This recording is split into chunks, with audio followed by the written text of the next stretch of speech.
तेलंगाना विधानसभा चुनाव को लेकर एक नया सर्वे आ गया है और ये सर्वे तरोताजा सर्वे है। यानी अक्टूबर में ये फ्रेश एक सर्वे आया है। जनता से राय ली गई, तेलंगाना में माहौल क्या है वहां पर चुनावी सियासी सरगर्मी कैसी है, इन तमाम सवालों के जवाब इस रिपोर्ट में हम आपको बताएंगे, क्योंकि सर्वे हमारे पास आ गया है, लोक पोल और सी वोटर का सर्वे। और इसमें साथ ही साथ हम बात करेंगे कोडंगल सीट की भी, जहां से तेलंगाना में कांग्रेस के प्रदेश अध्यक्ष चुनाव लड़ रहे हैं। वहां पर क्या स्थिति है, क्योंकि तेलंगाना एक ऐसा राज्य है जहां पर कांग्रेस फिलहाल सर्वे के आधार पर एक नंबर पर दिख रही है, जो इस वक्त आपको स्क्रीन पर भी दिख रहा होगा। कांग्रेस के बाद बीआरएस, एआईएमआईएम, देन बीजेपी और उसके बाद अन्य। भारतीय जनता पार्टी तेलंगाना में 4 नंबर पर दिखी है लोकपोल सर्वे के आधार पर। इस सर्वे में इस पर बातचीत होगी। क्या है तेलंगाना का चुनावी माहौल, सबसे पहले नजर तेलंगाना में कांग्रेस पर। क्या है कांग्रेस का परफॉर्मेंस, जनता क्या कह रही है, जनता की राय इस सर्वे में कैद की गई है, लोकपोल का सर्वे क्या कह रहा है, इस पर बात कर लेते हैं। कांग्रेस को तेलंगाना में, क्योंकि विधानसभा चुनाव होने हैं, 30 नवंबर को वोटिंग होगी और 3 दिसंबर को नतीजे आएंगे, लेकिन तेलंगाना के 119 सीटें जो टोटल विधानसभा की है, बहुमत चाहिए 60 का। कांग्रेस के लिए क्या, तो कांग्रेस के लिए तेलंगाना में गुड न्यूज, 61 से 67 सीटें कांग्रेस को मिल सकती हैं। यानी कि 119 में से जहां पर बहुमत चाहिए सरकार बनाने के लिए किसी भी दल को 60, तो यहां पर 61 से 67 सीटें जो हैं वो कांग्रेस को मिल रही है। यानी कांग्रेस का जो लहर है, कांग्रेस की लहर तेलंगाना में एक अलग ही दिख रही है, क्योंकि आप सबने देखा तेलंगाना में लगातार प्रियंका गांधी, राहुल गांधी, कांग्रेस के अध्यक्ष मल्लिकार्जुन खड़गे, सभी नेताओं ने जाकर रैलियां की है और कांग्रेस का काफी जोश हाई है। राहुल गांधी की रैली में भी तेलंगाना में भीड़ काफी इकट्ठा हुई और इस भीड़ को देखकर, जनता के स्नेह और प्रेम को देखकर कांग्रेस का जोश काफी हाई है। तो तेलंगाना में 61 से 67 सीटें लोकपोल के सर्वे के आधार पर जनता बता रही है कि 61 से 67 सीटें, ये जनता के रुझान कह दें इस सर्वे में। हालांकि सर्वे सिर्फ एक अनुमानित चीज होती है, सिर्फ एक अनुमान है, अनुमान क्या होता है ये लगातार हो रहे हैं, सर्वे हर एक एजेंसीज कर रही हैं और ये सर्वे अब तेलंगाना पर है। तेलंगाना में चुनावी माहौल क्या है ये बताया जा रहा है। तो कांग्रेस 61 से 67 सीटें जीतेगी, ये कहना है लोकपोल सर्वे का। यानी नजर डालें तो बीआरएस 2 नंबर पर दिखी है, जो कि केसीआर की पार्टी है। इससे पहले टीआरएस थी, तेलंगाना राष्ट्र समिति अब भारत राष्ट्र समिति हो गई है, नाम बदल दिया गया है। उसे 45 से 51 सीटें मिल सकती हैं। यानी कांटे की टक्कर चली है यहां पर कांग्रेस बीआरएस में। बीजेपी यहां पर कहीं नहीं दिख रही है, 4 नंबर पर है। 3 नंबर पर एआईएमआईएम को रखा गया है लोकपोल सर्वे के आधार पर। जनता कह रही है कि बीजेपी से ज्यादा सीटें तो एआईएमआईएम ले आएगी। ये जनता के रुझान है, जनता के जो जवाब है वो इस सर्वे में कैद है।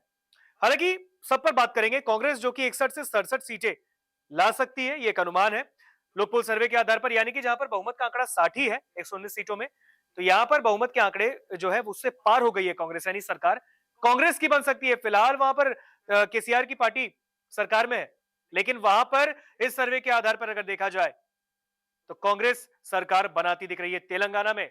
अभी कर्नाटक में, हिमाचल में जीत दर्ज करने के बाद कांग्रेस का जोश काफी हाई है और ऐसे में तेलंगाना में भी चुनावी माहौल अगर देखा जाए तो कांग्रेस के लिए गुड न्यूज। तेलंगाना में भी बीआरएस की बात करें, 45 से 51 सीटें 119 में से मिल सकती हैं, ये लोकपोल का सर्वे कह रहा है। एआईएमआईएम की बात करें, असदुद्दीन ओवैसी की पार्टी, हैदराबाद से सांसद भी है लोकसभा के, तो एआईएमआईएम की जो पार्टी है उसे तेलंगाना में 6 से 8 सीटें मिल सकती है। यानी 6 से 8 विधानसभा की सीटें एआईएमआईएम के कैंडिडेट्स को मिल सकती है। यानी कि वहां पर 6 से 8 सीटें एआईएमआईएम जीत सकती है। यानी कि असदुद्दीन ओवैसी 3 नंबर पर दिख रहे हैं उनकी पार्टी लोकपोल सर्वे के आधार पर।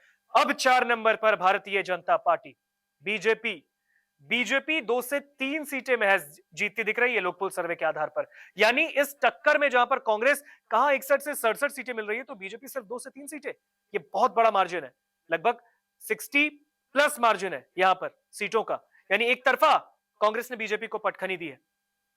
जहां पर कांटे की टक्कर लोकसभा चुनाव में कांग्रेस बीजेपी में दिखेगी, तो ऐसे में विधानसभा चुनाव पर अगर नजर डालें तो तेलंगाना में ये बहुत दिलचस्प मुकाबला और एक तरफा जीत कांग्रेस की। यहां पर बीआरएस को भी पछाड़ दिया है जो फिलहाल सरकार में है। यानी कि जनता का भरोसा कहीं ना कहीं कांग्रेस के पास ज्यादा दिख रहा है, लोकपोल सर्वे कह रहा है। आगे बढ़ते हैं तो ये तेलंगाना का चुनावी माहौल है, अन्य के पास 1 सीटें जा सकती हैं। आगे बढ़ते हैं, ये लोकपोल का सर्वे कह रहा था, अब क्या कहता है सी वोटर का सर्वे। तेलंगाना का चुनावी माहौल, सी वोटर का सर्वे, कांग्रेस 48 से 60 सीटें, यानी टोटल जो 119 सीटें मैंने आपको बताई उसमें 60 का बहुमत चाहिए सरकार बनाने के लिए। बहुमत का आंकड़ा यहां पर टच करती दिख रही है कांग्रेस। 48 से 60 विधानसभा सीटें कांग्रेस को मिल सकती है विधानसभा चुनाव में तेलंगाना में, जो कि 30 नवंबर को वहां पर वोटिंग है। सी वोटर का सर्वे कह रहा है, यानी कि लोकपोल जहां पर सीटों में 61 से 67 यानी बहुमत पार दिखा रहा था, तो यहां पर 48 से 60 दिखी है। बीआरएस की बात कर ले, भारत राष्ट्र समिति की बात कर ले, तो भारत राष्ट्र समिति 43 से 45 सीटें सी वोटर कह रहा है, यानी कि यहां पर टक्कर है बीआरएस और कांग्रेस में, लेकिन यहां पर भी कांग्रेस आगे निकल गई है। 43 से 45 विधानसभा सीटें बीआरएस को मिल सकती है, यानी कि चंद्रशेखर राव के पार्टी को 43 से 45 सीटें मिल सकती हैं विधानसभा की। भारतीय जनता पार्टी सी वोटर क्या कह रहा है?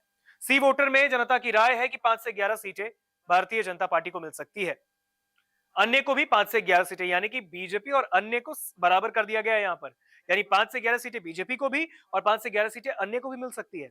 अब वोटिंग परसेंटेज की बात कर लेते हैं। कांग्रेस को 39% वोटिंग परसेंटेज मिल सकता है तेलंगाना विधानसभा चुनाव में, ये सी वोटर कह रहा है। बीआरएस को 38%, 1% का वहां पर मार्जिन है बीआरएस और कांग्रेस में। बीजेपी को 16% और अन्य को 7%। तो ये सी वोटर का सर्वे। अब आगे बढ़ते हैं, कोडंगल सीट का सर्वे क्या कहता है, क्योंकि कोडंगल सीट रेवंत रेड्डी कांग्रेस के प्रत्याशी है और रेवंत रेड्डी कांग्रेस के प्रदेश अध्यक्ष भी हैं तेलंगाना में। और जब से रेवंत रेड्डी को प्रदेश अध्यक्ष बनाया गया है, कांग्रेस के नेता बेहद खुश हैं उनके कामकाज को लेकर और इसलिए उनको विधानसभा के चुनाव में भी उतारा गया। उन्हें कोडंगल विधानसभा सीट से उम्मीदवार बनाया गया है।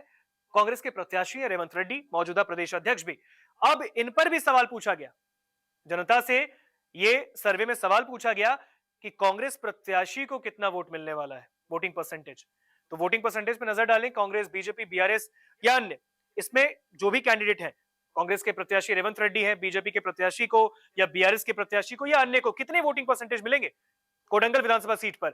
इस पे सर्वे में बहुत मजेदार जवाब है और एक तरफा जीत यहां पर वोटिंग परसेंटेज में कांग्रेस के प्रत्याशी यानी कि रेवंत रेड्डी कांग्रेस के उम्मीदवार की एक तरफा जीत दिखी है। कांग्रेस के प्रत्याशी को लगभग 59.87% यानी कि लगभग 60% वोटिंग परसेंटेज रेवंत रेड्डी को मिलेगा, कांग्रेस के प्रत्याशी को तेलंगाना विधानसभा चुनाव में कोडंगल विधानसभा सीट पर। जो कोडंगल का सर्वे किया गया है उसमें कांग्रेस के प्रत्याशी को 59.87% यानी लगभग 60% उम्मीदवार को वोटिंग परसेंटेज मिलेंगे। और वहीं पर एट द सेम टाइम आप देखिए बीजेपी के प्रत्याशी को 1.20% यानी लगभग 1%। अब आप देख सकते हैं कितना लंबा मार्जिन, 58% लगभग कांग्रेस के प्रत्याशी को वोटिंग परसेंटेज ज्यादा मिल रहा है। बीआरएस की बात करें तो 37.30% उम्मीदवार को मिल सकती है वोटिंग परसेंटेज और अन्य 2.63%। अब बात कर लेते हैं तेलंगाना चुनाव में 2018 के नतीजों पर। 2018 में जब विधानसभा चुनाव हुए थे तो उस वक्त किस पार्टी को कितनी सीटें मिली थी 119 में से? सबसे पहले टीआरएस, उस वक्त टीआरएस थी, अब बीआरएस है, यानी तेलंगाना राष्ट्र समिति थी, अब भारत राष्ट्र समिति बन गई है चंद्रशेखर राव की पार्टी। उस वक्त 119 में से 88 सीटें विधानसभा की जीती थी टीआरएस ने, यानी बीआरएस ने, उस वक्त टीआरएस था और चंद्रशेखर राव की पार्टी ने 88 विधानसभा सीटें जीती और फिर सरकार बहुमत के साथ बना ली, क्योंकि 60 का बहुमत था और बहुमत के साथ सरकार टीआरएस ने बनाई। तेलंगाना में 2 नंबर पर उस वक्त कांग्रेस थी, लेकिन ये कांग्रेस के लिए कमबैक है, कांग्रेस के लिए ये संजीवनी का काम किया है। इस बार के चुनाव के सर्वे ने भी बता रहा है, माहौल बता रहा है और कांग्रेस के परफॉर्मेंस को लोग पसंद कर रहे हैं, ऐसा जनता कह रही है सर्वे के आधार पर। यानी कांग्रेस जो 2 नंबर पर थी उस वक्त विधानसभा चुनाव में, अब 1 नंबर पर दिखिए सर्वे के आधार पर। अगर आप देखेंगे इन तमाम सर्वे में जो सी वोटर ने किए, साथ ही साथ लोकपोल ने किए। आगे इसमें आपको बताते हैं जो 2018 के नतीजे थे उसमें टीआरएस को 88 सीटें मिली थी, सरकार बनाई थी। कांग्रेस को 19 सीटें मिली थी, 19 विधानसभा सीटें, यानी 19 विधायक कांग्रेस के भी तेलंगाना में थे। एआईएमआईएम यानी असदुद्दीन ओवैसी की पार्टी, all India Majlise Ittehadul Muslimeen party को 7 विधानसभा सीटें मिली थी उस बार के चुनाव में। बीजेपी को 1 सीट मिली थी, सिर्फ 1 ही विधायक, और इस बार के तेलंगाना के चुनाव में वो भी उतर रहे हैं। टीडीपी की बात करें, तेलुगु देशम पार्टी को भी 2 सीटें मिली थी। तो ये 2018 का रिजल्ट है। हालांकि ये नतीजे आ चुके हैं और जो सर्वे आपको हमने दिखाया है ये अनुमानित सीटें हैं और ये अनुमानित परसेंटेज हैं। ये अनुमान कितने सही साबित होंगे ये तो 3 दिसंबर को पता चलेगा और 3 दिसंबर बताएगा कि जितने भी अनुमान, चाहे सीटों को लेकर हो या वोटिंग परसेंटेज को लेकर हो, जो भी सी वोटर या लोकपोल या अन्य किसी एजेंसीज बता रही है वो कितनी सच्चाई उसमें है। 30 नवंबर वोटिंग है तेलंगाना में, और तेलंगाना में जब वोटिंग होगी तो हम भी दरख्वास्त करेंगे तेलंगाना की जनता से भी कि आप जाकर जरूर अपने मतदान का प्रयोग करें, क्योंकि ये लोकतंत्र का पर्व है और इसे मनाना बेहद जरूरी है। अपनी सरकार चुनने का यही मौका है।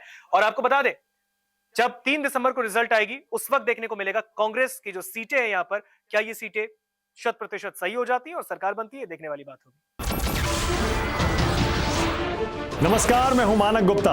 अगर आपको हमारा ये वीडियो पसंद आया हो तो इसे लाइक और शेयर जरूर करें और हां, हमें सब्सक्राइब और फॉलो करना ना भूलें।